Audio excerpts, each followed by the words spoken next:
বর্তমানে মটোরোলা কিছু কিছু ফোন মাদারবোর্ডের সিপিইউ প্রবলেম পাওয়া যাচ্ছে। যেমন এটার মডেল হচ্ছে মটোরোলা এইচ 50। এটার প্রবলেম হচ্ছে মাদারবোর্ড, এইটা মূলত ফোনটা চালু হয় না। এর কাজ করা হয়েছে, মূলত সিপিইউ আইসির কাজ করা হয়েছে। তারপরে আলহামদুলিল্লাহ আশা করি ফোনটি ওকে হয়েছে। সো এখন এটা চেক করব যে ফোনটি চালু হয় কিনা, চেক করে আপনাদেরকে দেখানোর চেষ্টা করব।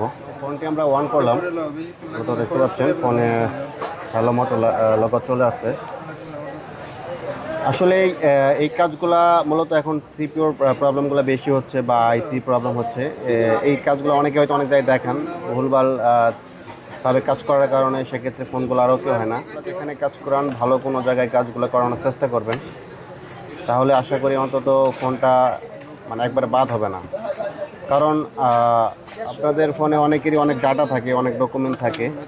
সো যদি ফোনটা না হয় সেক্ষেত্রে আপনাদের ডাটাগুলো একবারে বাদ হয়ে যাবে, সেগুলো আর পাবেন না। কারণ ফোন ওকে না হলে তো আর ডাটা বের করা সম্ভব না। সো অবশ্যই আপনারা আপনাদের ফোনগুলো ভালো কোনো টেকনিশিয়ানের কাছে ফোনগুলো সার্ভিস করানোর চেষ্টা করবেন, তাহলে আশা করি ইনশাল্লাহ এক চান্সে ফোনগুলো ওকে হবে। সো এরকম তথ্যপূর্ণ ভিডিও পেতে আমাদের চ্যানেলটি ফলো দিয়ে রাখতে পারেন।